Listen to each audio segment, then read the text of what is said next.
तो बच्चे आप देख रहे हैं हाइपरमेट्रोपिया, जो अपन ने इससे जस्ट पहले मैं क्या देखा था, मायोपिया। मायोपिया में क्या दिक्कत थी बेटा, अपने को दूर का दिखाई नहीं दे रहा था। अब हाइपरमेट्रोपिया में क्या दिक्कत है कि अपने को पास की चीज़ें प्रॉपरली दिखाई नहीं दे रही है, पर दूर का अपने को दिखाई दे रहा है। इसका मतलब कोई किताब, कोई ऑब्जेक्ट अगर 25 सेंटीमीटर पर रखा हुआ है तो अपन उसको प्रॉपरली देख नहीं सकते। बेटा जिस इंसान को हाइपरमेट्रोपिया होता है, अगर उसके पास चश्मा नहीं होता तो कभी तुमने देखा होगा वो कोई चीज़ को पढ़ने के लिए से दूर हाथ रख के ऐसे पढ़ता है। तो बेटा वही चीज़ यहाँ पर हो रही है कि जो भी ऑब्जेक्ट 25 सेंटीमीटर पर रखे हुए हैं वो मुझे नेक्ड आई से दिखाई नहीं दे रहे प्रॉपरली।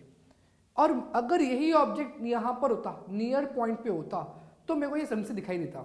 तो इस यहाँ से क्या चीज़ समझे अपन कि अपना नियर पॉइंट थोड़ा सा दूर हो गया आंखों से, मतलब आंखों को प्रॉपरली अब यहाँ से दिख रहा है। और कहाँ तक दिखाई देगा प्रॉपरली, फार पॉइंट तक। इसका मतलब बिना चश्मे के अपन सिर्फ इस रीजन को प्रॉपरली देख सकते हैं। पर अगर मुझे कोई पास की चीज़ को देखना है तो मैं क्या करूँगा, तो चश्मा यूज़ करेंगे। अगर चश्मा यूज़ करें तो देखो होगा क्या, मान लेते हैं कि अभी चश्मा बिल्कुल आंखों के बहुत नज़दीक है, just like a contact lens. तो चश्मा क्या करेगा, चश्मे की इमेज क्या अपनी आंखों के लिए ऑब्जेक्ट होगी, उसी लिए तो अपन देख रहे हैं कि इस ऑब्जेक्ट की इमेज यहाँ बननी चाहिए, किसके द्वारा, चश्मे के द्वारा। और इमेज यहाँ बन जाएगी तो ये इमेज मेरी आंखों के लिए ऑब्जेक्ट होगी।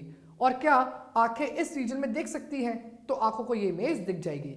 मान लो चश्मा अपन ने किसी और इंसान का पहन लिया और उसने जो इमेज है वो इमेज यहां बना दी, इस जगह बना दी बेटा, तो वो चश्मा भी अपने लिए काम नहीं करेगा। इसलिए सब इंसान का अपना अपना पर्सनल चश्मा होता है। तो अगर आप किसी और का चश्मा पहनोगे तो हो सकता है ये जो इमेज है ये इमेज उस रीजन के बाहर बन सकती है। तो इसीलिए अपन क्या कहते हैं कि भाई जिसका जो चश्मा है उसको भी पहनना चाहिए। यहां पर मैंने इसकी इमेज बना दी।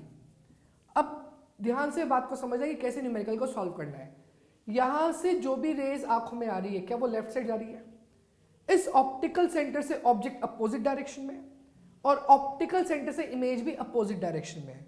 तो what is the value of u, u equals to -25 centimetre.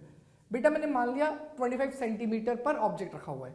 मान लो क्वेश्चन के अंदर दिया होता कि ऑब्जेक्ट 30 पर रखा हुआ है और नियर पॉइंट 50 है, तो आप यू वाले लेते -30 जहां ऑब्जेक्ट रखा हुआ है। इमेज कहां बनेगी बेटा, नियर पॉइंट पर। तो नियर पॉइंट की जो भी वैल्यू हो वो यहां पर पुट कर दें और क्या निकालेंगे यहां से सॉल्व करने से, फोकल लेंथ। और फोकल लेंथ से क्या निकल जाएगी बेटा, पावर। तो यहां से जब सॉल्व करोगे तो फोकल लेंथ ढूंढनी पड़ेगी। बेटा सॉल्व जब करोगे ना तो आपकी फोकल लेंथ पॉजिटिव आएगी। इसका मतलब कौन सा चश्मा यूज करेंगे इस डिफेक्ट को दूर करने के लिए, तो अपन बोलेंगे यूज करेंगे कॉन्वेक्स लेंस या फिर कन्वर्जिंग लेंस। तो आपसे यहां पर क्या क्या क्वेश्चन पूछ सकते हैं कि भाई इस डिफेक्ट में क्या नहीं दिखता, पास के ऑब्जेक्ट प्रॉपर्ली नहीं दिखाई देते। नियर पॉइंट क्या होता है, नियर पॉइंट दूर शिफ्ट हो जाता है।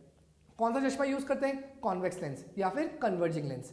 और बेटा चौथी चीज कि अगर चश्मा नहीं लगा रखा तो ऑब्जेक्ट की इमेज कहां बनेगी, तो बेटा ऑब्जेक्ट की इमेज अपने रेटिना के पीछे बनेगी।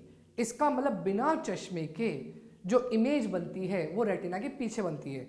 और मायोपिया में क्या था, बिना चश्मे के जो इमेज है वो रेटिना और आई लेंस के बीच में बनती है। तो यहां पर इन तीनों को लेकर अपन क्वेश्चन को सॉल्व कर सकते हैं। अब बेटा क्वेश्चन अगर थोड़ा सा टिपिकल कर दिया जाए तो ऐसा भी गिवन हो सकता है कि चश्मा अपनी आंखों से 2 सेंटीमीटर दूर है, ऐसा मान लेते हैं। और जनरली अगर आपने देखा हो तो जिसके भी स्पेक्टिकल्स लगे होते हैं चश्मा उनकी आंखों से थोड़ा सा दूर होता है। तो मान लिया 2 सेंटीमीटर दूर है। अब बेटा जो भी डिस्टेंस अपन मेजर कर रहे हैं ना, 25, नियर पॉइंट, फार पॉइंट, ये सब आंखों से मेजर हो रहे हैं। तो अभी अपना ऑब्जेक्ट कहां पर है, यहां पर। और ये ऑब्जेक्ट की इमेज कहां बननी चाहिए ताकि आंखों को दिख जाए, नियर पॉइंट पर। बस ये जो अपन सॉल्व करते हैं ये किसके लिए सॉल्व करते हैं, चश्मे के लिए। बिकॉज अपन फोकल लेंथ चश्मे की तो फाइंड आउट कर रहे हैं। तो ये यू किसके लिए, चश्मे के लिए। ये वी किसके लिए, चश्मे के लिए। पर यहां पर तो चश्मा जो था वो अपनी आंखों के बिल्कुल अपने टच होता हुआ माना है, पर एक्चुअली में तो चश्मा 2 सेंटीमीटर आगे माना होता है जनरली। अब उस केस के अंदर अपन क्या लिख रहे हैं देखना, ये जो ऑब्जेक्ट है इस ऑब्जेक्ट का डिस्टेंस 25 सेंटीमीटर अपनी आंखों से है बेटा। तो चश्मे से कितना दूर होगा, क्या चश्मे से ये डिस्टेंस होगा 23 सेंटीमीटर। और सिमिलरली चश्मे से इमेज का डिस्टेंस जो नियर पॉइंट है वो टोटल नियर पॉइंट -2 होगा। क्यों नियर पॉइंट -2? बिकॉज ये पूरा डिस्टेंस नियर पॉइंट के बराबर है। तो अपन इस क्वेश्चन के अंदर u क्या लिखेंगे? u लिखेंगे -23 सेंटीमीटर, v क्या लिखेंगे? -2 सेंटीमीटर बेटा। और यहां से क्या ढूंढेंगे? f। ये अपन सब किसके लिए सॉल्व कर रहे हैं? चश्मे के लिए, बात ध्यान रखना। और मैंने क्या कहा था? चश्मे की इमेज मेरी आंखों के लिए ऑब्जेक्ट होगी। क्यों? चश्मे की रिफ्लेक्टेड रे मेरी आंखों के लिए इंसिडेंट रे होगी, तो चश्मे की इमेज आंखों के लिए क्या होगी? ऑब्जेक्ट होगी। अब इसी के ऊपर अपन देखेंगे न्यूमेरिकल्स कैसे बनते हैं।